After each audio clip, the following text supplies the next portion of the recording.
के सबसे बड़े चोर, उचक्के और डकैतों को उन्होंने अपनी पार्टी में शामिल कर लिया। मैं मोदी जी को कहना चाहता हूं, भ्रष्टाचार से अगर लड़ाई लड़नी है तो केजरीवाल से सीखो। जब जब हमारे देश में ऐसा मौका आया कि तानाशाह ने हमारे देश के ऊपर कब्जा करने की कोशिश की, इस देश की जनता ने उसका तख्ता उखाड़ के फेंक दिया। मैं बीजेपी से पूछता हूं, आपका प्रधानमंत्री कौन होगा? आप लोग सोच रहे होंगे केजरीवाल क्या बात कर रहा है, मोदी जी होंगे। नहीं, मोदी जी अगले साल 17 सितंबर को 75 साल के हो रहे हैं। मोदी जी अमित शाह को प्रधानमंत्री बनाने के लिए वोट मांग रहे हैं। दोस्तों, हमारी आम आदमी पार्टी एक छोटी सी पार्टी है, 2 राज्यों के अंदर है, अभी 10 साल पुरानी पार्टी है। हमारी पार्टी को कुचलने में, खत्म करने में प्रधानमंत्री जी ने कोई कसर नहीं छोड़ी। एक साथ हमारी पार्टी के 4 टॉप के नेता जेल भेज दिए एक साथ। अरविंद केजरीवाल, मनीष सिसोदिया, संजय सिंह, सत्येंद्र जैन। बड़ी बड़ी पार्टियों के अगर 4 टॉप के नेता जेल चले जाएं, पार्टी खत्म हो जाती है। आम आदमी पार्टी के 4 टॉप के नेता इन्होंने जेल भेज दिया। उन्होंने सोचा कि पार्टी खत्म हो जाएगी, लेकिन ये पार्टी नहीं है, ये एक सोच है। जितना ये खत्म करना चाहते हैं उतना ये बढ़ती जाती है, उतना ये बढ़ती जाती है। ये क्रश करना चाहते हैं प्रधानमंत्री जी आम आदमी पार्टी को। जो लोग मोदी जी से मिलने जाते हैं, वो कई लोग हमें भी जानते हैं, वो बाहर आके हमें बताते हैं कि आपके बारे में सबसे पहले मोदी जी से जो भी मिलने जाता है, सबसे पहले वो केजरीवाल की और आम आदमी पार्टी की 10 से 15 मिनट बात करते हैं। उनको कहते हैं कि आने वाले समय के अंदर आम आदमी पार्टी ही देश को भविष्य देने वाली है। वो खुद भी मानते हैं। इसीलिए वो चाहते हैं कि आज ही आम आदमी पार्टी को बढ़ने से रोका जाए, इनको कुचल दिया जाए। ये तानाशाही है। अगर उनको लगता है कि आम आदमी पार्टी आने वाले समय में बीजेपी को चैलेंज देने वाली है, आप अच्छे काम करो, आप देश को भविष्य दो। आज आपकी सरकार है केंद्र के अंदर, आप देश के लिए काम करोगे, आम आदमी पार्टी को कोई पूछेगा ही नहीं। लेकिन आप कुछ काम नहीं करो और आम आदमी पार्टी को कुचल दो, ये जनतंत्र नहीं है, ये इस देश की जनता पसंद नहीं करती। इन्होंने आम आदमी पार्टी को कुचलने में कोई कसर नहीं छोड़ी। छोटे से लोग हैं हम लोग, छोटी सी पार्टी है।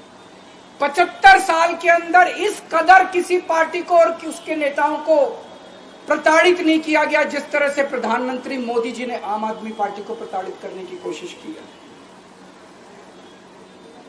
मेरे को इन्होंने जेल भेज दिया। प्रधानमंत्री जी कह रहे हैं मैं भ्रष्टाचार से लड़ रहा हूं। देश के सबसे बड़े चोर, उचक्के और डकैतों को उन्होंने अपनी पार्टी में शामिल कर लिया। जिन लोगों को 10 दिन पहले मोदी जी कहते थे 70,000 करोड़ का इसने घोटाला कर दिया, थोड़े दिन के बाद उसी आदमी को अपनी पार्टी में शामिल करके किसी को डिप्टी सीएम बना देते हैं, किसी को मंत्री बना देते हैं और उनके सारे ईडी और सीबीआई के मामले खत्म कर देते हैं और कहते हैं मैं भ्रष्टाचार से लड़ रहा हूं। मैं मोदी जी को कहना चाहता हूं, भ्रष्टाचार से अगर लड़ाई लड़नी है तो केजरीवाल से सीखो। प्रधानमंत्री जी, भ्रष्टाचार के खिलाफ लड़ाई केजरीवाल ने लड़ी है। 2015 में जब दिल्ली में हमारी सरकार बनी थी, हमारे एक मंत्री का एक ऑडियो मेरे पास किसी ने व्हाट्सएप कर दिया। उस ऑडियो में मेरा मंत्री किसी दुकान वाले से 5 लाख रुपए मांग रहा था। किसी मीडिया वाले को नहीं पता था, विपक्ष को नहीं पता था। आप लोगों को याद होगा, मैंने अपने खुद मंत्री को सीबीआई के हवाले कर दिया, जेल भेज दिया था अपने मंत्री को। ये होती है भ्रष्टाचार के खिलाफ लड़ाई। पंजाब के अंदर मेरा एक मंत्री भ्रष्टाचार में, मेरे को पता चला कि वो पैसे मांग रहा है, वहां पे मान साहब ने उसको, किसी को भी विपक्ष को नहीं पता था, मीडिया को नहीं पता था, हमने अपने मंत्री को उठा के जेल में भेज दिया। तुम देश के सारे चोर उचक्के डकैतों को अपनी पार्टी में शामिल कर लो और केजरीवाल को जेल भेज दो और कहो मैं भ्रष्टाचार के खिलाफ लड़ रहा हूं। तो आप भ्रष्टाचार के खिलाफ नहीं लड़ रहे प्रधानमंत्री जी, आप देशवासियों को बेवकूफ मत समझो। देश बच्चे बच्चे की जुबान के ऊपर हो रहा है कि सारे चोर चक्कों को अपनी पार्टी में शामिल करके और ईडी और सीबीआई के सारे केस उनके रफा दफा कर। केजरीवाल को क्यों गिरफ्तार किया? केजरीवाल को गिरफ्तार करके उन्होंने एक मैसेज दिया है सारे देश को कि अगर मैं केजरीवाल को गिरफ्तार कर सकता हूं तो किसी को भी गिरफ्तार कर सकता हूं। किसी कोई केस नहीं होगा, कोई मामला नहीं होगा, तब भी मैं तुमको गिरफ्तार कर सकता हूं। एक बेहद खतरनाक मिशन चालू किया हुआ है प्रधानमंत्री जी ने, बहुत ही खतरनाक। देशवासियों को यह समझने की, अब जब मैं बोलने जा रहा हूं, समझने की जरूरत है। उस मिशन का नाम है वन नेशन वन लीडर। देश के सारे नेताओं को खत्म करना चाहते हैं मोदी जी, और इसको 2 स्तर के ऊपर इस मिशन को चला रहे हैं। जितने विपक्ष के नेता हैं उनको जेल भेजेंगे और जितने बीजेपी के नेता हैं उनको सबको निपटा देंगे, उनकी राजनीति खत्म करते जाएंगे, उनको सबको निपटाते जाएंगे। विपक्ष के अंदर आज इन्होंने मनीष सिसोदिया को जेल भेज दिया, संजय सिंह को जेल भेज दिया, सत्येंद्र जैन को जेल भेज दिया, केजरीवाल को जेल भेज दिया, हेमंत सोरेन को जेल भेज दिया, ममता दीदी के कई मंत्रियों को जेल भेज दिया, स्टालिन के कई मंत्रियों को जेल भेज दिया, केरला के सीएम के पीछे पड़े हैं।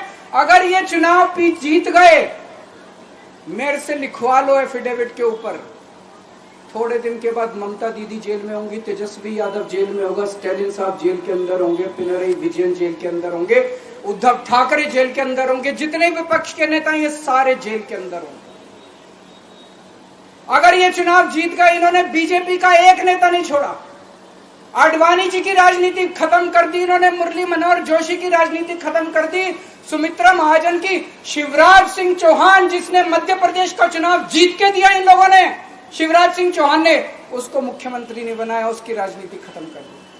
वसुंधरा राजे की राजनीति खत्म कर दी इन्होंने, खट्टर साहब की राजनीति खत्म कर दी, डॉक्टर रमन सिंह की राजनीति खत्म कर दी। अब अगला किसका नंबर है? योगी आदित्यनाथ। अगर ये चुनाव जीत गए, मेरे से लिखवा लो, 2 महीने के अंदर उत्तर प्रदेश का मुख्यमंत्री बदल देंगे। योगी आदित्यनाथ की राजनीति खत्म करेंगे, उनको भी निपटा देंगे। यही तानाशाही है दोस्तों। वन नेशन वन लीडर ये चाहते हैं, एक ही तानाशाह इस देश के अंदर बचेगा, एक ही तानाशाह इस देश के अंदर बचेगा। हमारा देश बहुत महान है, 4000 5000 साल पुराना हमारा देश है। इसके पहले पिछले 4000 साल में कई मौके आए जब इस देश के ऊपर तानाशाहों ने कब्जा करने की कोशिश की, लेकिन हमारे देश के लोगों ने उन तानाशाहों का तख्ता उखाड़ के फेंक दिया। जब जब हमारे देश में ऐसा मौका आया कि तानाशाह ने हमारे देश के ऊपर कब्जा करने की कोशिश की, इस देश की जनता ने उसका तख्ता उखाड़ के फेंक दिया। आज एक तानाशाह इस देश से जनतंत्र खत्म करना चाहता है, आज एक तानाशाह इस देश से लोकशाही खत्म करना चाहता है। मैं पूरे तन मन धन से लड़ रहा हूं, संघर्ष कर रहा हूं उस तानाशाह के खिलाफ। 140 करोड़ लोगों का साथ चाहता हूं मैं। मेरे अकेले के करने से नहीं होगा। 140 आज मैं आप लोगों से भीख मांगने के लिए आया हूं, 140 करोड़ लोगों से, 140 करोड़ लोगों से भीख मांगने के लिए आया हूं। मेरे देश को बचा लो, मेरे भारतवर्ष को बचा लो, मेरा भारत बहुत महान है। इस तानाशाही से बचा लो मेरे दोस्त, मेरे देश को।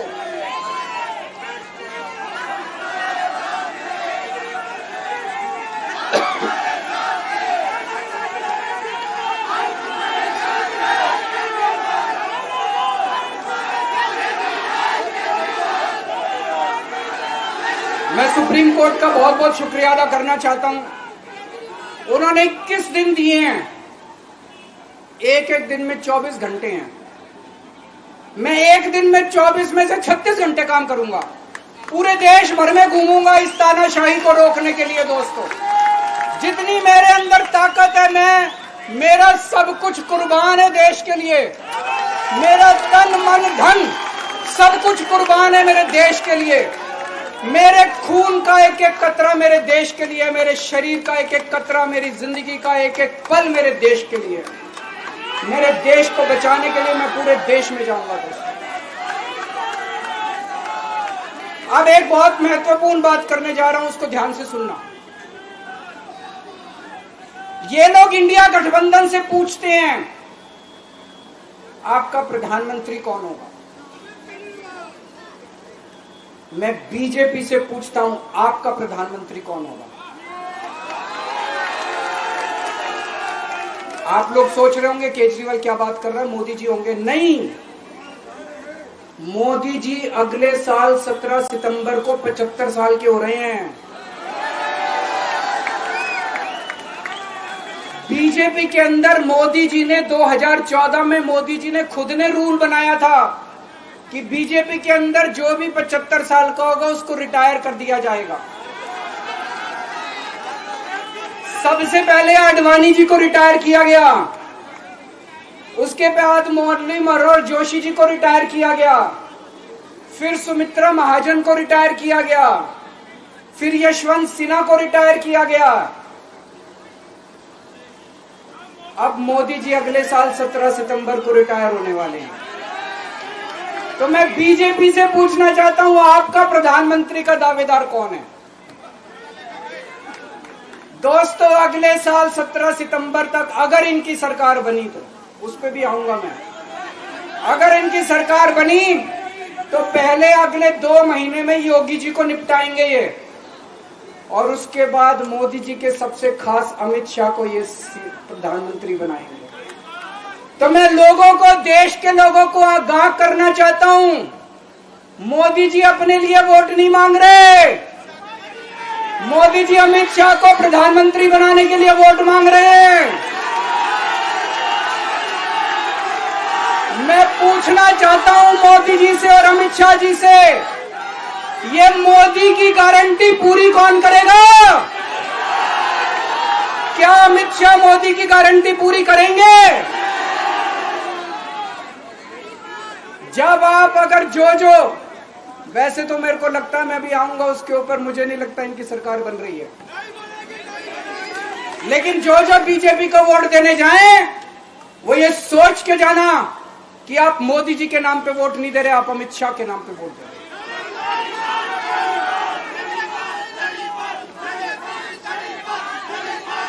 अब एक खुशखबरी है आप लोगों के लिए, अब एक खुशखबरी है, सबको बता देना जो मैंने बातें कही है बड़ी सोच समझ के कही है। वहां बैठ के यही सोच रहा था 50 दिन से।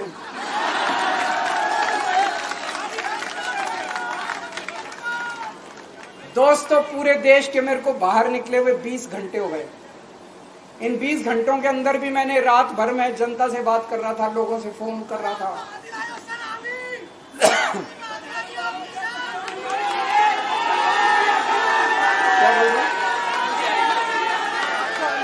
रात को आंधी आई थी,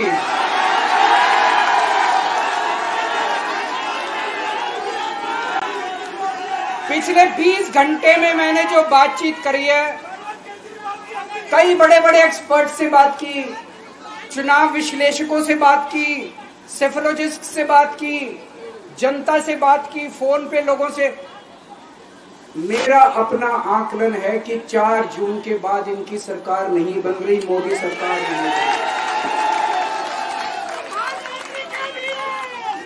दोस्तों, अगर मैं गलत हूं तो मेरे को बताना। हरियाणा में इनकी सीट कम हो रही है, राजस्थान में कम हो रही है, कर्नाटक में कम हो रही है, दिल्ली में कम हो रही है, बिहार में कम हो रही है, महाराष्ट्र में कम हो रही है, कर्नाटक में कम हो रही है, बंगाल में कम हो रही है, झारखंड में कम हो रही है। बढ़ कहां रही है? यूपी में कम हो रही है, बढ़ कहां रही है? बढ़ एक भी जगह इनकी सीटें नहीं बढ़ रही हैं। मेरा अपना मानना है, और सट्टा बाजार में भी वो जो चल रहा है, इनकी 220 से 230 के बीच में सीट आ रही है, उससे ज्यादा सीट नहीं आ रही। मोदी सरकार नहीं बन रही है, केंद्र में इंडिया गठबंधन की सरकार बन रही है। आम आदमी पार्टी उस सरकार का हिस्सा होगी। दिल्ली को पूर्ण राज्य दिलाएंगे।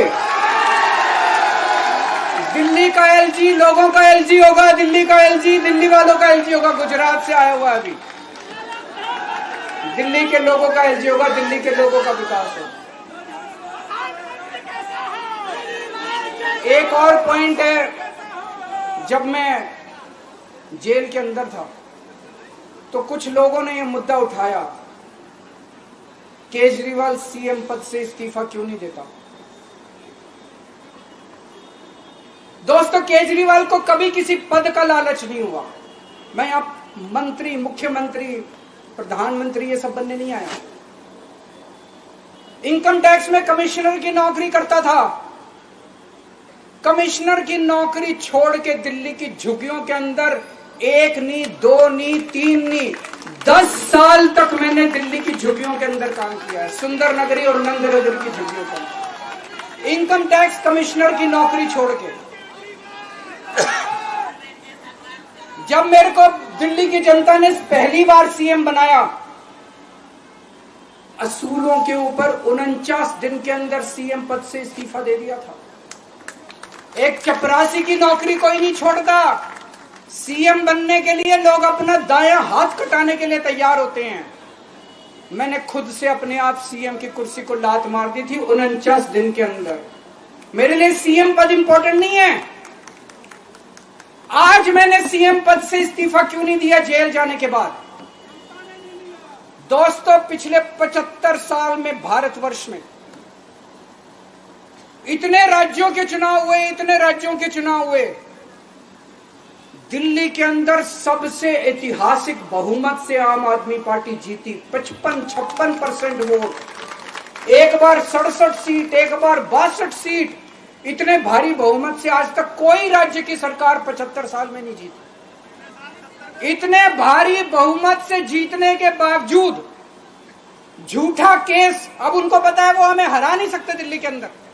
उन्हें पता है अगले 20 साल तक दिल्ली में आम आदमी पार्टी को कोई नहीं हरा सकता।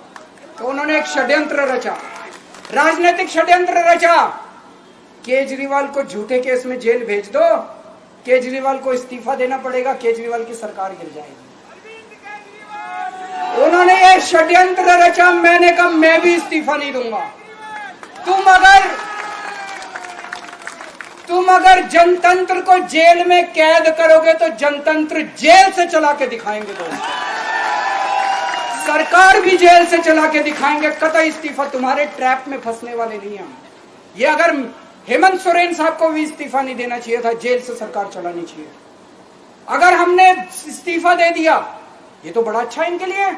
जिस राज्य के अंदर ये चुनाव हारेंगे उसके मुख्यमंत्री को पकड़ के जेल में डाल दो, सरकार गिरा दो। उसके मुख्यमंत्री को पकड़ के जेल में डाल दो, सरकार। आज मैं अगर दिल्ली की जेल के अंदर रह के दिल्ली की जेल से इस्तीफा नहीं दे रहा, वो इस तानाशाही के खिलाफ संघर्ष कर रहा हूं, इसको समझ लेना। केजरीवाल को किसी पद का लालच नहीं है। सीएम तो 100 सीएम की कुर्सी देश के नाम कुर्बान है। मुझे पता चला, मेरे जेल जाने से बहुत लोग भावुक हुए, खासकर मेरी माँ, बहनें, महिलाएं बहुत रोई। कईयों ने बहुत मन्नतें मांगी। मैं सबका बहुत बहुत शुक्रिया अदा करना चाहता हूं, जिन लोगों ने अपनी दुआएं, करोड़ों लोगों ने अपनी दुआएं भेजी हैं। पूरी दुनिया भर से करोड़ों लोगों ने दुआएं भेजी। उन्हीं के आशीर्वाद का कमाल है कि आज मैं आप लोगों के बीच में हूं। आप लोग सब लोग सुखी रहें, देश खूब तरक्की करे, फले फूले, आप सब लोग खूब खुश रहें, ऐसी मेरी प्रभु से इच्छा है।